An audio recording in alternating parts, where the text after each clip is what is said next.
So, if the coaches are responsible for holding the players accountable, who should be holding the coaches accountable?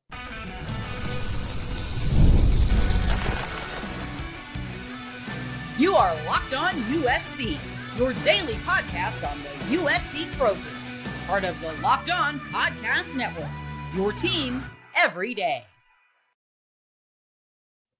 Fight on, everyone. I'm your host, Mark Culkin, and thanks for making Locked On USC part of the Locked On Network, your first listen every single day, whether you're watching the show on YouTube, wherever you want to download this podcast, you pick the platform. This show is always free. This show always appreciates your support. And today's episode is brought to you by FanDuel. Right now, new customers, if you can bet just $5, and if your bet wins, you're going to get $300 in bonus bets that you can use across the entire app. Download that app today, FanDuel.com. By now, everyone who listens to this show, especially regularly, my everydayers, they understand that I always have an opinion, right? And I think I back it up with common sense and facts. I'm just not, saying something just to say something. It's not my style. I typically believe 90% of this, the stuff that comes out of this pipe, for the most part.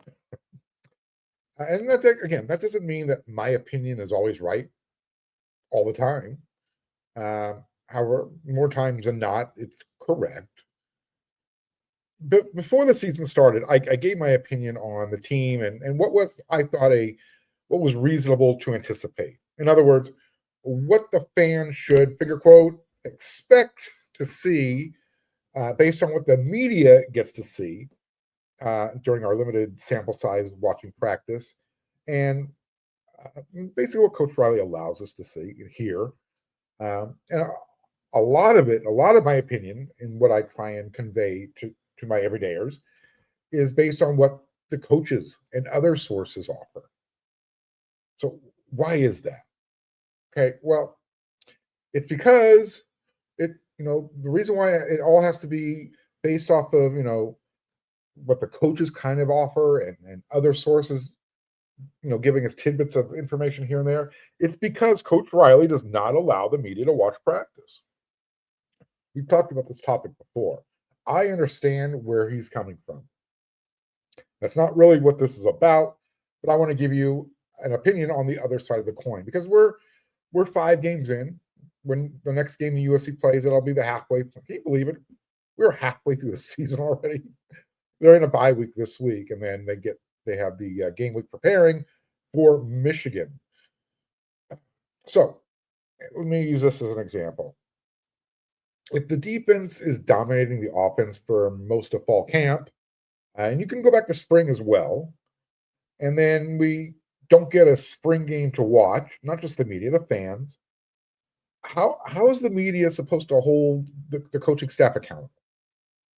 Especially when it turns out that the defense has, it's looked kind of leaky at times through 5 games. It looked really leaky in this last game against Illinois. I love the fact that the offense is kicking butt right now, and that the offensive line has performed above preseason questions that going in. I think they fought above their weight class. I think that's a fair statement to make. That one of the big questions going into the season was, what will the offensive look like? How will they perform? They performed fantastic. So I said this on yesterday's episode of Locked on USC.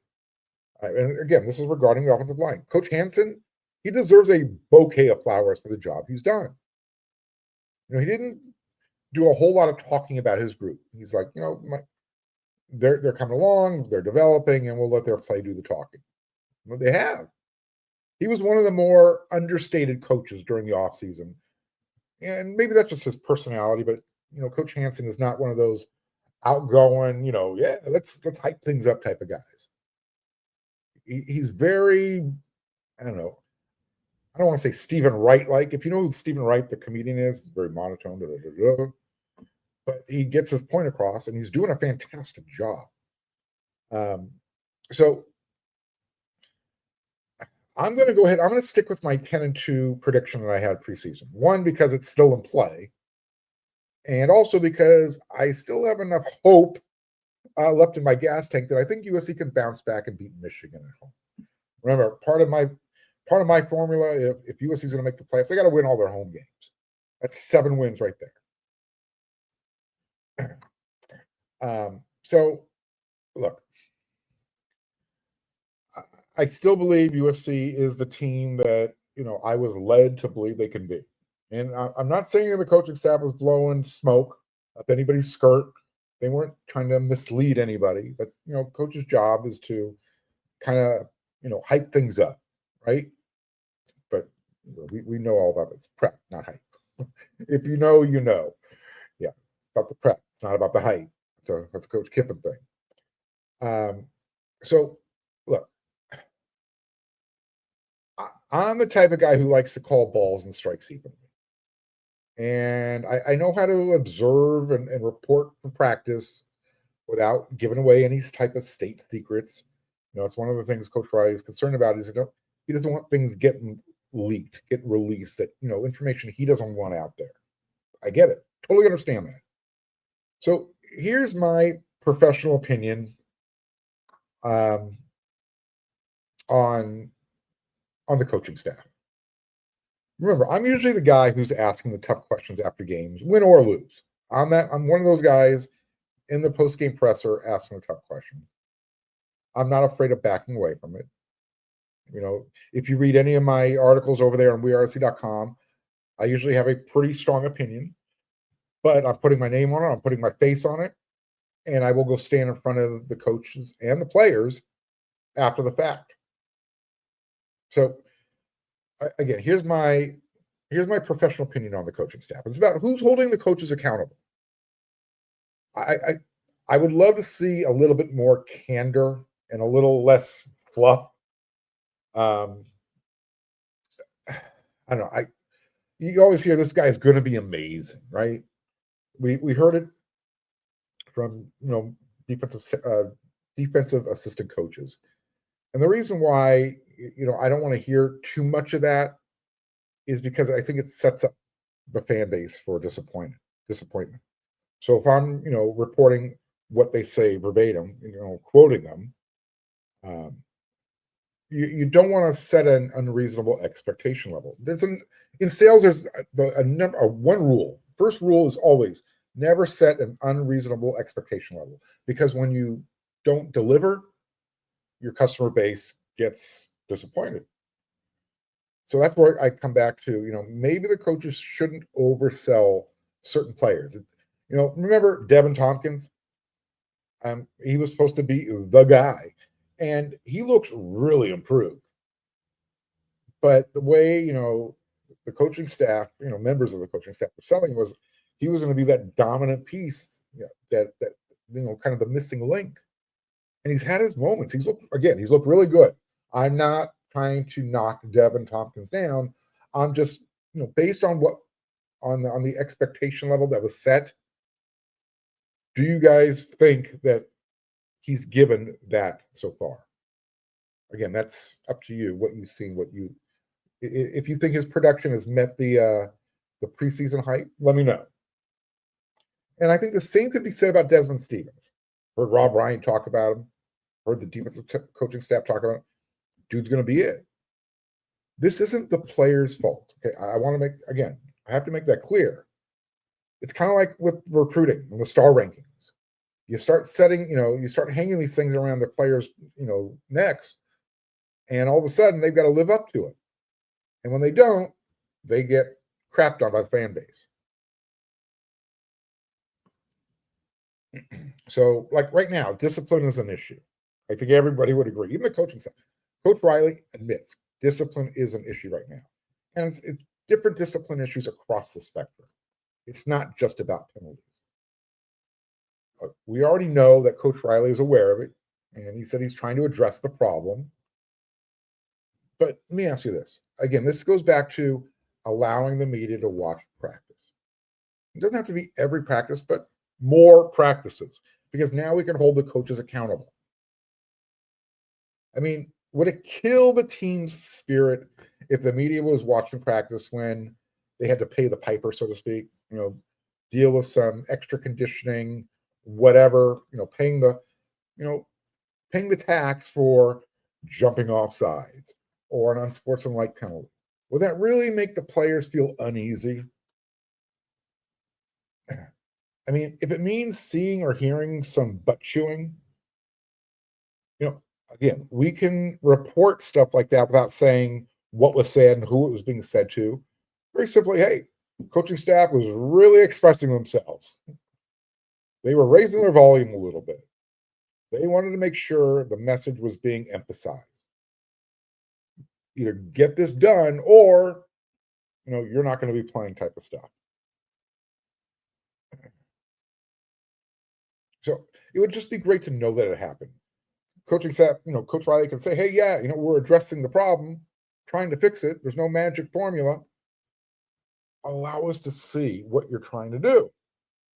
And again, no state secrets get released, but it gives the media a better opportunity to kind of, fill in that gray area. All right, well, this is what the coach has said.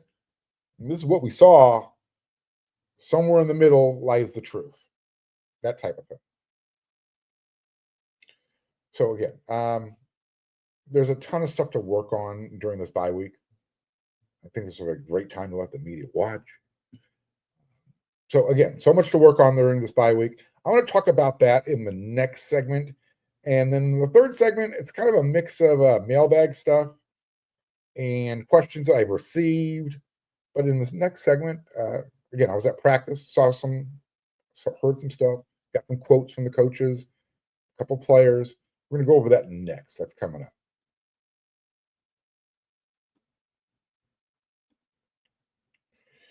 Mazda crafts cars for those who do more than simply move. Mazda delivers confidence with every ride, and that's because Mazda has more IIHS top safety picks awards than anyone else, and that's as current as August 2025. You can feel the, if you're into craftsmanship, you can feel the Japanese craftsmanship in every single detail, from the metallic accents to the available Napa leather upholstery. And here's another great feature and benefit. With all-wheel drive standard in every crossover SUV, you can drive with confidence through almost any season. Like our players, we sweat every detail because when you make every move count, impossible becomes irrelevant. Mazda, move and be moved. So most people, myself included, can't name all their financial accounts or even what they're worth. Whether it's 401ks, properties, or even investments. And when you don't have the full picture, you can end up leaving money on the table. That's why there's Monarch Money. It's an all-in-one personal finance tool that brings your entire financial life together in one clean and easy-to-use interface on your laptop.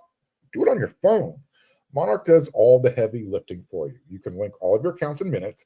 You can see clear data visuals, get smart categorization of your spending, and finally feel in control of your money without ever touching a spreadsheet. Here's one fantastic feature that I think will help you save some money. Helps me save money. I linked all of my accounts, and Monarch immediately spotted a few subscriptions I wasn't even using anymore. They canceled those alone. That just saved me money right off the bat. I am telling you, don't let financial opportunities slip through the cracks. Use code LOCKEDONCollege at monarchmoney.com in your browser, and you're going to get half off your first year. That's 50% off your first year at monarchmoney.com. Just use the code LOCKEDONCollege.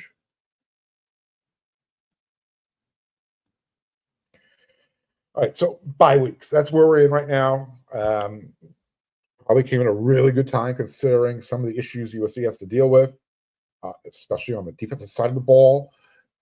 There's some injuries that they like to get healed, get some guys healthier.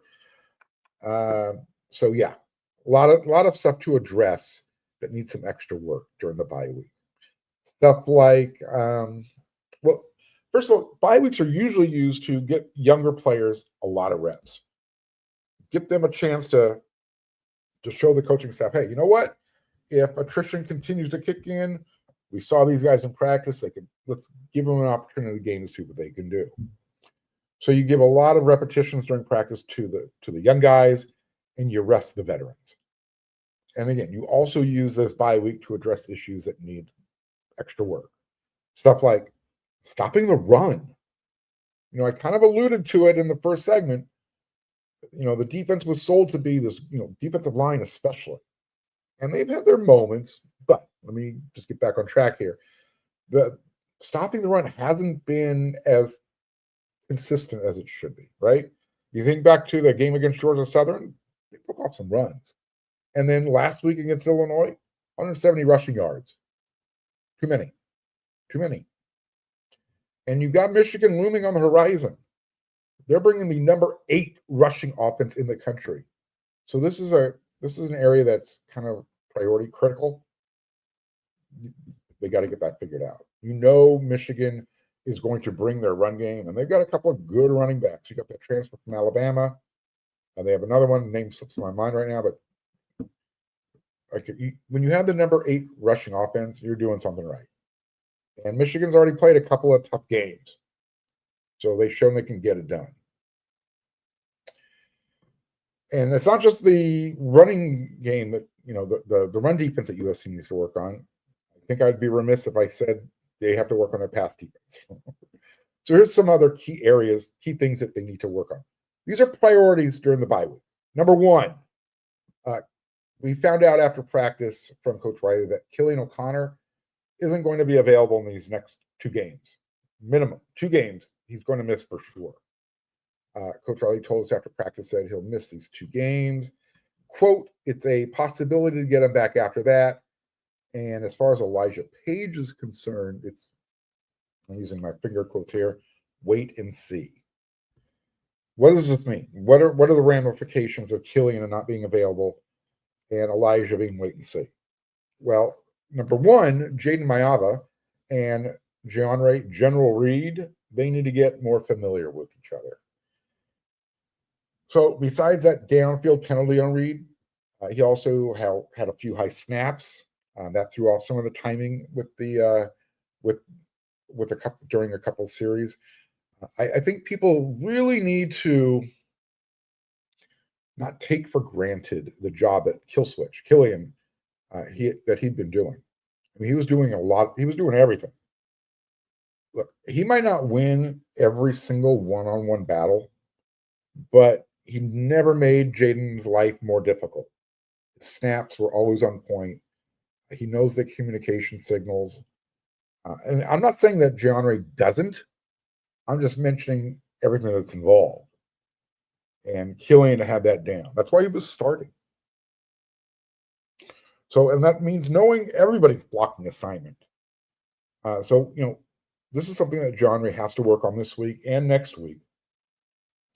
Because when the opposing defenses, when they send an extra player or they delay a blitz, you can't be caught looking inside when the guy's coming from, twisting around. All of a sudden, you're like, oh, there he goes. That showed up on film. Can't have that. So for me, that is priority number 1 with Michigan coming in.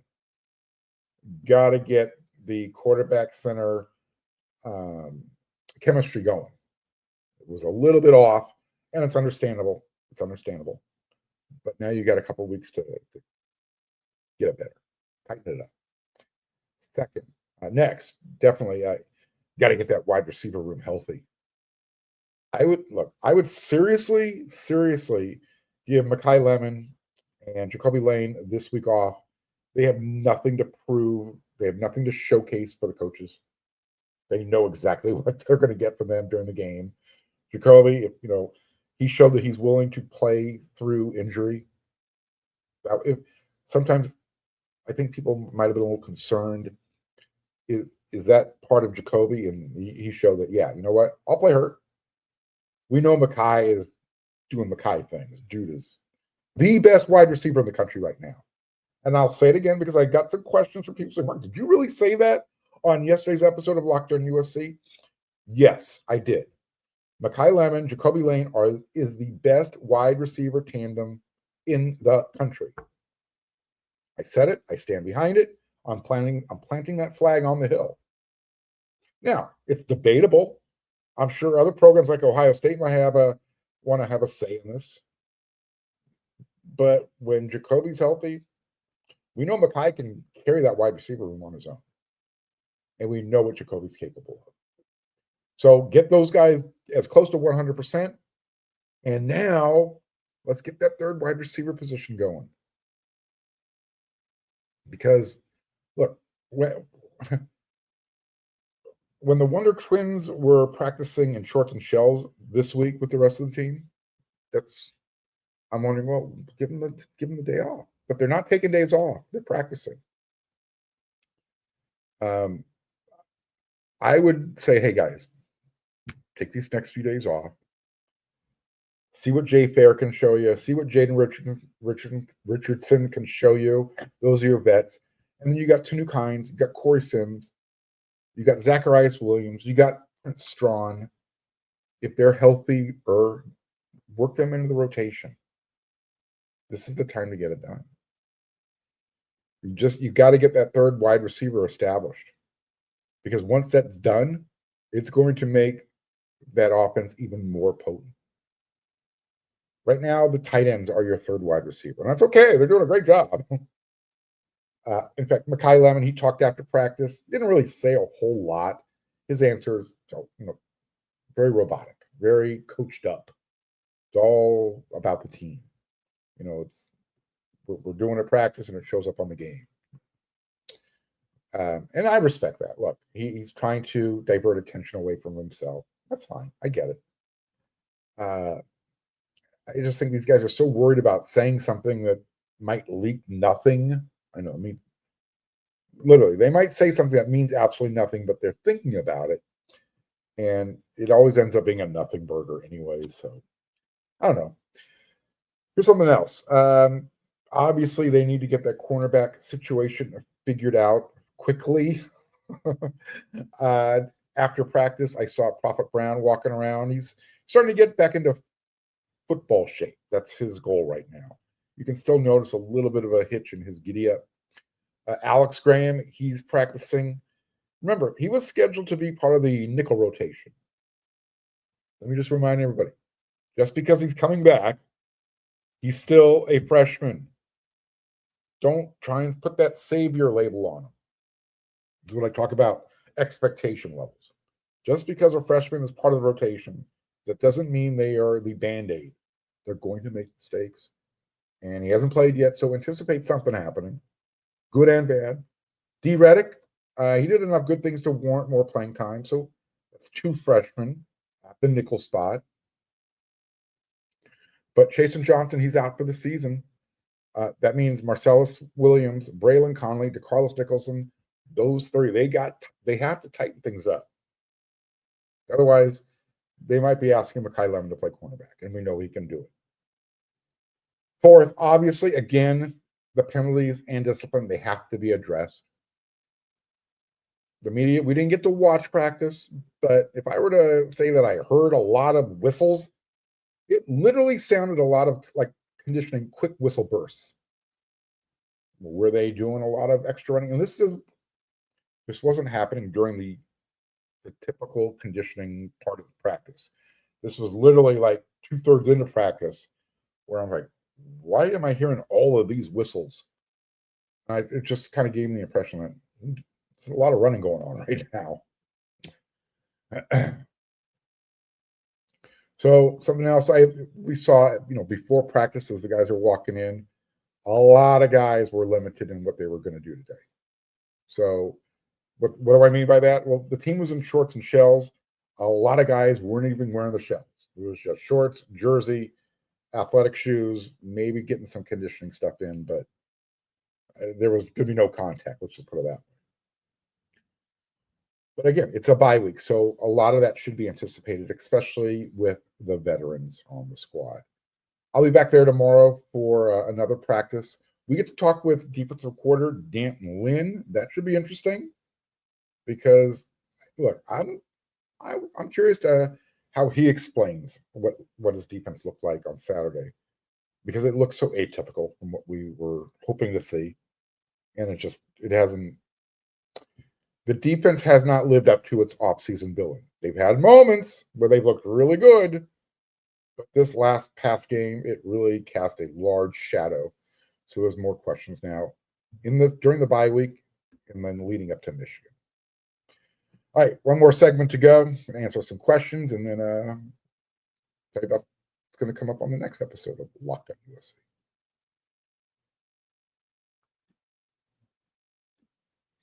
The NFL season is here, and FanDuel is making sure you're ready for your kickoff with a can't-miss offer. Right now, new customers, you can bet just $5. Guess what? If your bet wins, you're going to get $300 in bonus bets, and that you can use across the entire FanDuel app. You're going to love using FanDuel because it fits however you like to bet. You like doing the player prop bets? FanDuel has you covered. Building a same-game parlay? Check that box. Maybe you just want to jump into the action live as it unfolds. Are you ready to play? Download the FanDuel app now by visiting FanDuel.com. And once you get started, that's FanDuel.com. Place your first $5 bet. You win, you're going to get $300 in bonus bets. It's that simple. This episode is also brought to you by Square. Your favorite neighborhood spots run on Square. There are certain businesses that truly make the neighborhood feel like home, whether it's the local sports bar that's always packed on game days, the coffee shop that knows your order by heart, or that corner deli that's been serving your community for decades. These are the places that bring people together. When neighborhood businesses thrive, the whole neighborhood thrives. So, what does supporting a community look like? Well, spending money there, it doesn't just support the business, it supports the people behind it and the community around it. Here's some of the places that are near USC that you need to support. You can find it on Square. Check out Dulce. That place is in the Village. If you need some bagels, go to Courage Bagels. And who does not like tacos? Check out Tacos LA 26. Square is a proud partner of more than 4 million neighborhood businesses around the world. You can go to square.com/go/LockedOnCollege to learn more. Before you do, go support your favorite neighborhood spot. You'll be happy you did. Square, see you in the neighborhood.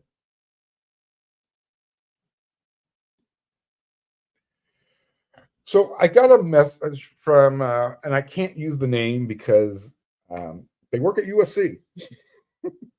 They watch this show religiously every day. But they wanted to know why Coach Riley added his qualifier at the end of his statement after last Saturday's game. So as you know, I asked Coach if there was any thought of, after the game against Illinois, I asked him, did you consider maybe, taking some time off the clock, forcing Illinois to use their timeouts? We know Coach Riley answered it this way, quote, "We thought about it. We knew they were probably going to try and be aggressive. It was a base, quick game play for us. And Jaden made a great read. In that moment, when you're down 5, it's not like you can just sit there and be too cute with it. You're playing a really good defense on the road." Okay. I have zero issue with everything he said before.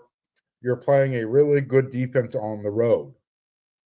That's the question that this particular person at USC wanted answered, because they said, really? What part of their defense was good, Mark? I agree. For all intents and purposes, this person's name is Bob. That's not the person's name, but Bob said, Mark, why would Coach Riley say that? Because they weren't any good. In fact, Illinois' defense was as big of a sieve as USC's defense was that day. We definitely know that Illinois' defense could not stop USC's offense in the red zone. I mean, USC was 5 for 5 scoring, just one field goal, which again, the person wants to know, if you were 4 for 4 going into that drive, you got 2 minutes, your full complement of timeouts, why not? So that was a question. But I guess my answer to you, Bob, is that that's just a classic example of coach speak. You're showing respect to an opponent.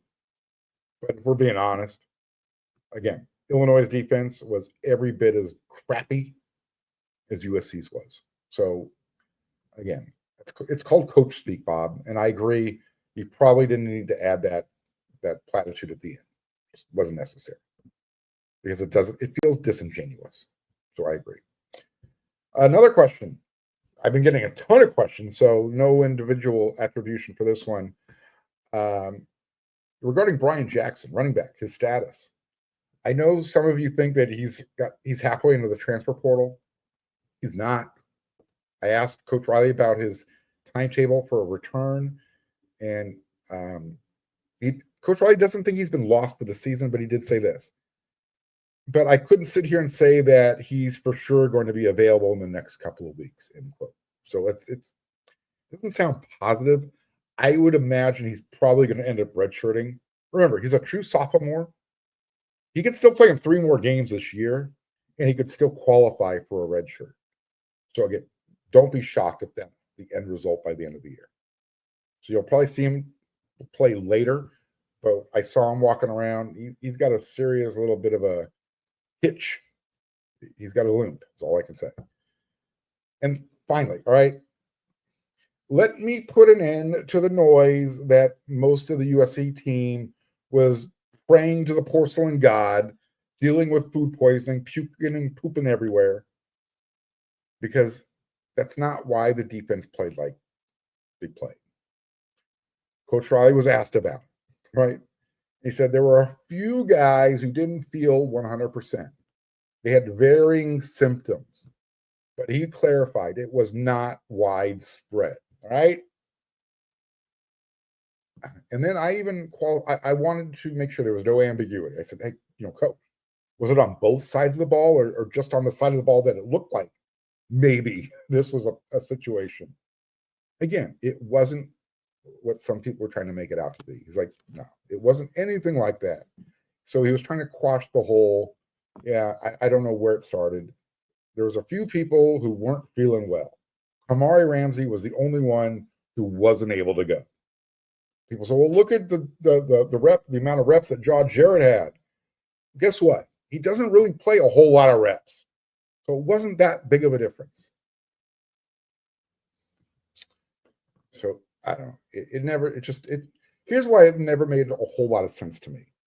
The team eats together, the same meal, same room, but only one side of the ball looked like they were sick. Because the offense sure as hell didn't look sick. They looked pretty damn good. That's all I'm going to say about it. All right.